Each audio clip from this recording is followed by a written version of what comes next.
Infinitamente agradecido con las directivas del Instituto Colombiano de Derecho Procesal por esta gentil invitación. Profesor Parra, usted muy querido. Bueno, nos ha correspondido en esta oportunidad a los doctores Juan Carlos Guayacán, Henry Sanabria y a mí hablar de la pericia.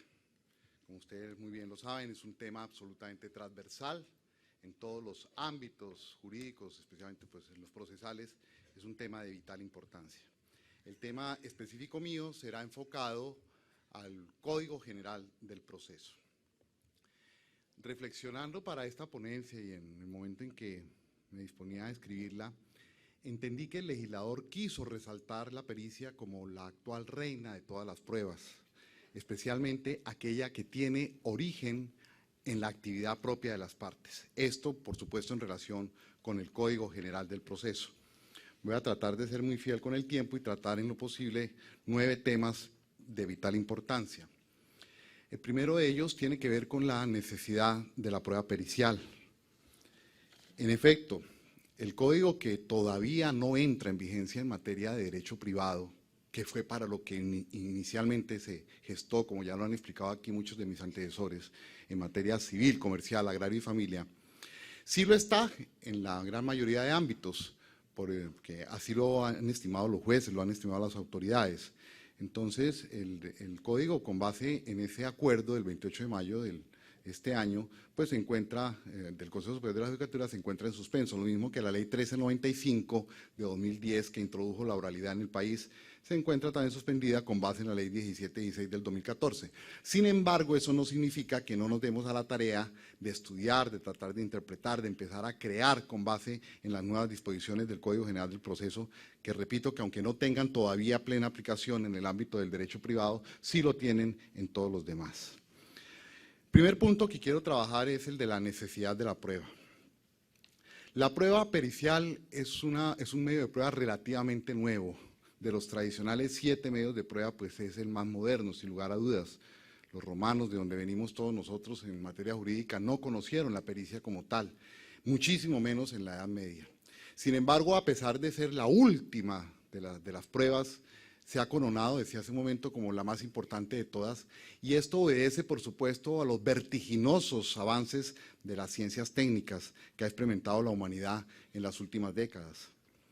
No hay duda que la principal función de la pericia es garantizar la contradicción de todo el contexto probatorio y ayudar a socializar el fallo, cuando se requieran conocimientos específicos en materia de ciencias técnicas o artísticas, mas no necesariamente completarle los conocimientos al juez, que de una u otra razón generalmente los ignora, esos conocimientos de índole científico, técnico, artístico.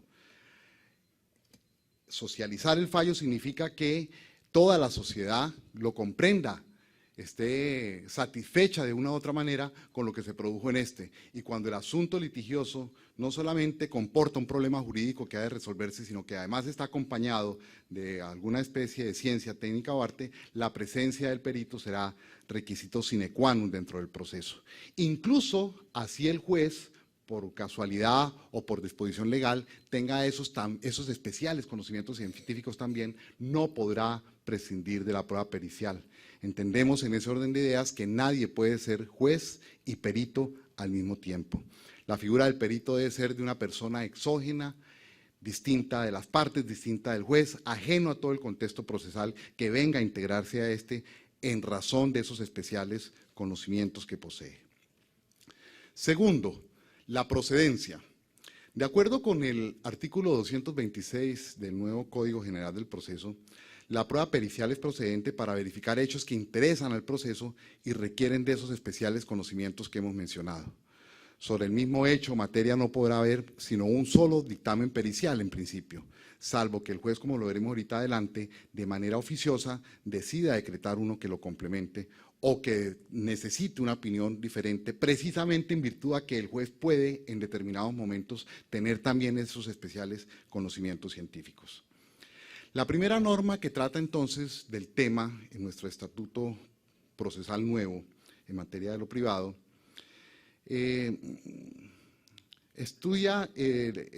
nos habla de la procedencia y por ende crea una sinergia con el principio de necesidad de prueba. en este caso necesidad de prueba científica. En efecto, el artículo 164 de la nueva disposición habla de ese punto y arranca pues con el sistema tradicional que nos presentaba el moribundo Código de Procedimiento Civil en su artículo 177, al decir que compete a las partes demostrar el supuesto hecho compañero de las consecuencias jurídicas que nosotros como sujetos procesales esperamos el fallador aplique en la respectiva sentencia. Pero luego viene todo el moderno enfoque de la distribución, modulación y dinámica de la carga de la prueba. Entonces vemos cómo esa parte de la procedencia de la prueba pericial pues tiene mucho que ver y trabaja, les digo, sincronizadamente con los aspectos de necesidad de prueba.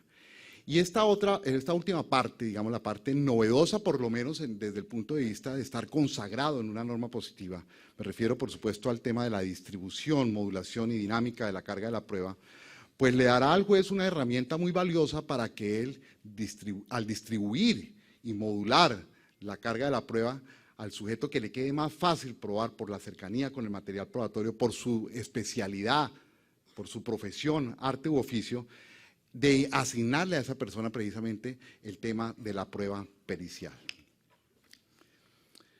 Tercero, el dictamen aportado por la parte.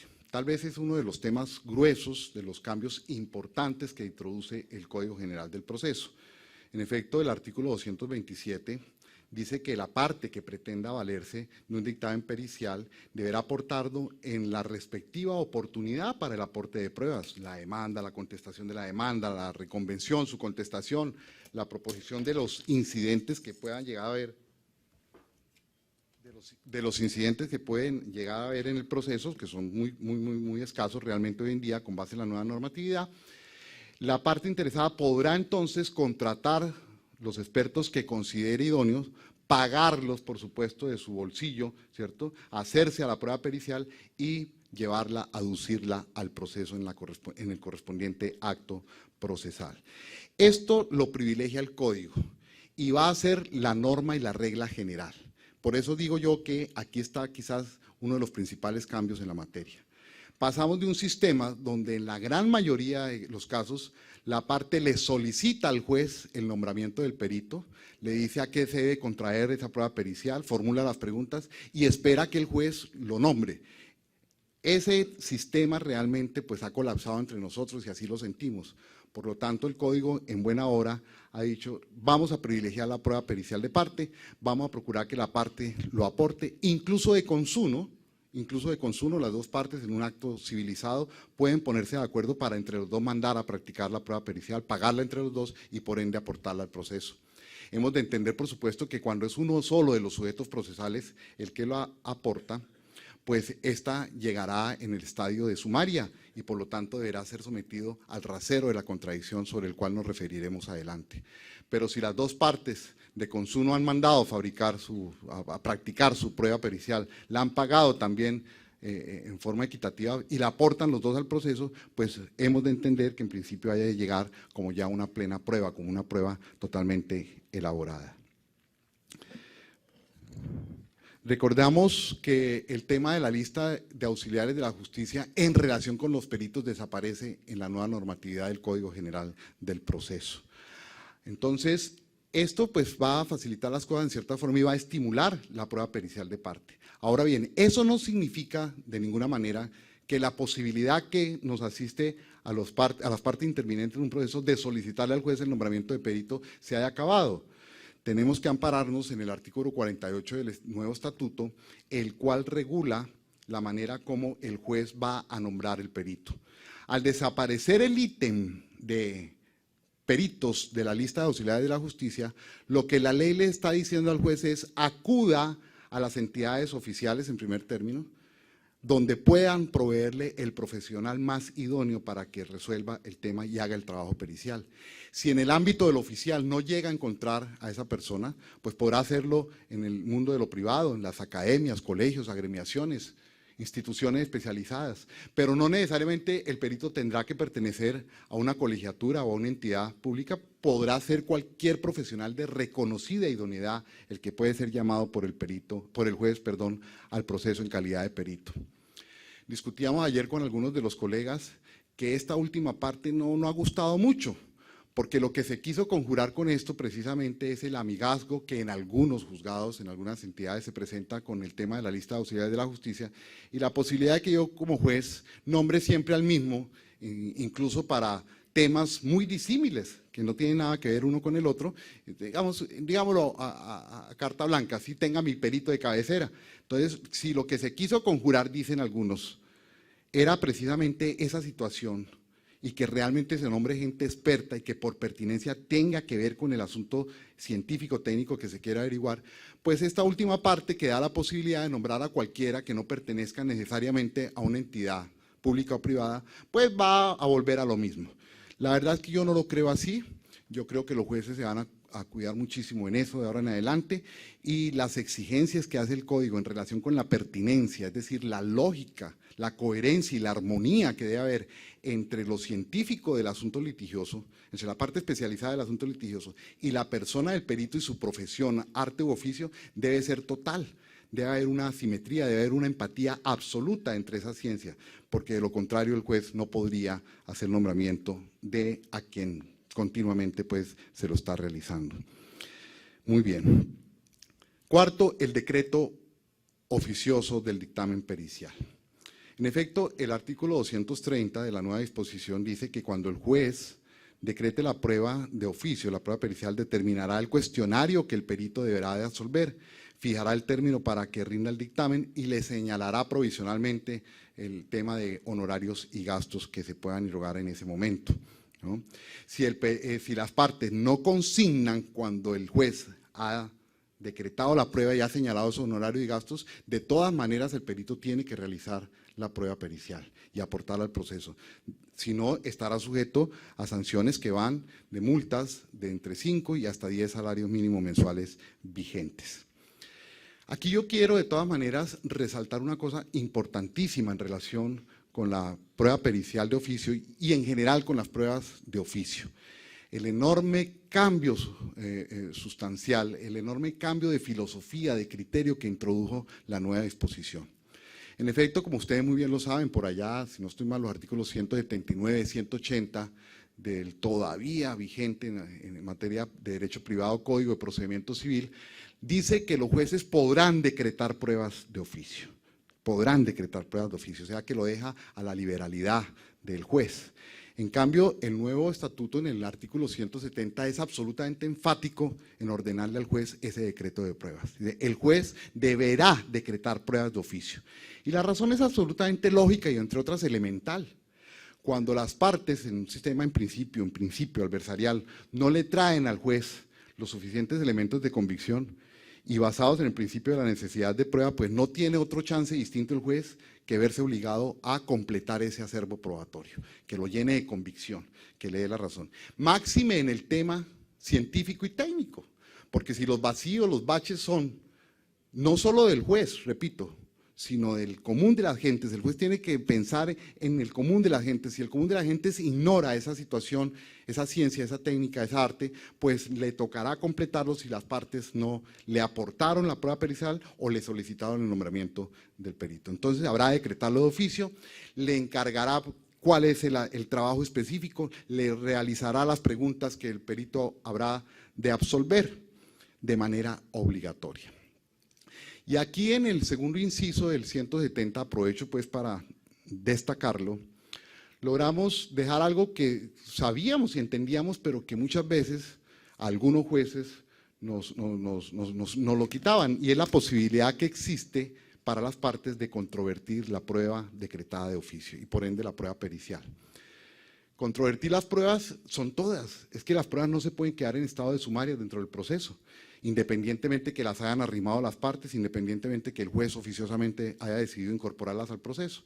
Por eso entonces, textualmente dice allí, las pruebas decretadas de oficio estarán sujetas a la contradicción de las partes. Entonces es un mandato que la ley le está dando en forma muy expresa, muy específica a los jueces, porque todavía por allí hay algunos jueces que lo sacan a uno de las audiencias cuando las pruebas han sido decretadas de oficio. Entonces, esto no lo será en ninguna prueba y en el caso específico tampoco, por supuesto, de la prueba pericial. Muy bien. La persona del perito. El perito debe ser un profesional capaz de dilucidar el asunto, catalogado en términos entendibles, colocándolo en términos entendibles para cualquier persona de mediana cultura. El artículo 226 del Código General del Proceso exige al perito que en el trabajo se consignen datos personales y profesionales con miras a su identificación y para que en el ejercicio de la valoración de la sana crítica que le sigue asistiendo al juez pueda o no darle credibilidad al trabajo. La producción de la prueba pericial no es un asunto que competa exclusivamente al perito, pues el laboratorio, la academia o la entidad científica oficial y privada a la que pertenezca el perito habrá de pesar mucho, por supuesto, a la hora de la conceptualización, a la hora del estudio, a la hora de la valoración, primero de los sujetos procesales a través de las alegaciones conclusivas y más tarde por parte del juez en su momento a la hora del fallo. Ahora bien, el hecho de que el perito de parte sea pagado por uno de los extremos procesales no compromete para nada su imparcialidad, pues se ha de entender que estamos frente a personas profesionales que viven y trabajan para eso. Entonces, lo que sí queda expresamente prohibido es pactar algún tipo de honorario con el perito, de remuneración, de recompensa, contra las resultas del proceso. Esto está expresamente prohibido en la ley por obvias razones. Muy bien. Sexto, la colaboración de los sujetos procesales para con el perito. Este tema no es nuevo, pues viene, por supuesto, del anterior código, pero lo reafirmamos, queda un poco mejor redactado.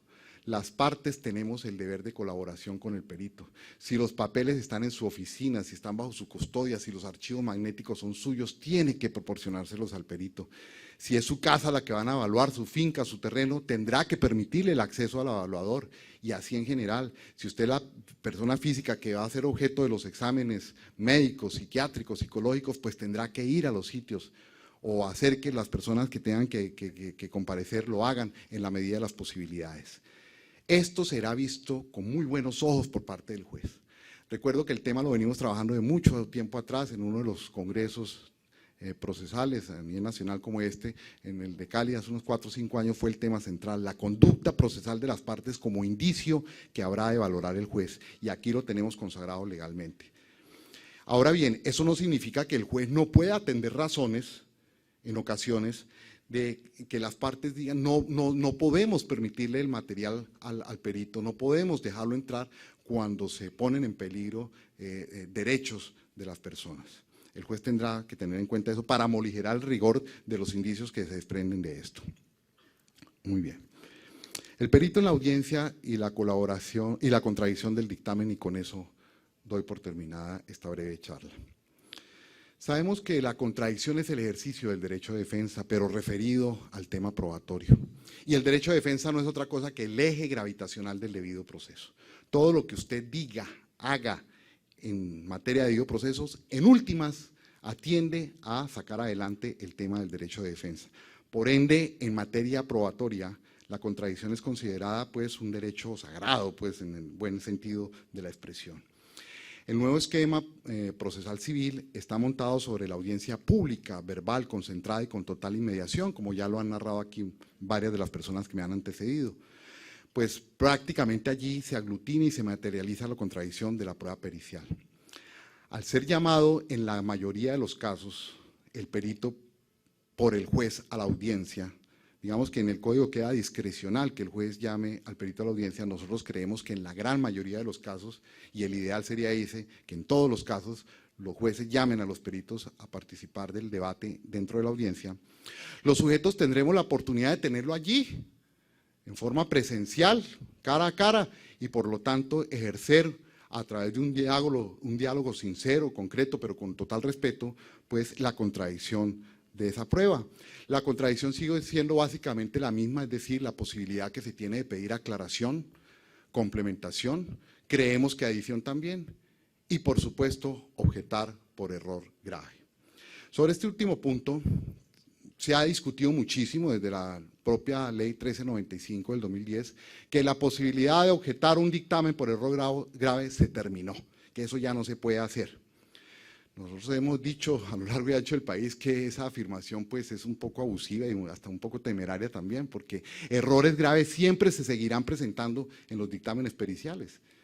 Entonces, lo que ha desaparecido es la manera y la forma tradicional de controvertir a través del error grave la prueba pericial, porque ubiquémonos en el contexto precisamente de esa audiencia pública, con inmediación, como les decía yo, cara a cara, jueces, peritos, el auditorio, las partes, los abogados, ¿cierto? Entonces, claro que yo podré enrostrarle errores graves, es decir, que tengan incidencia directa en las conclusiones, a los peritos.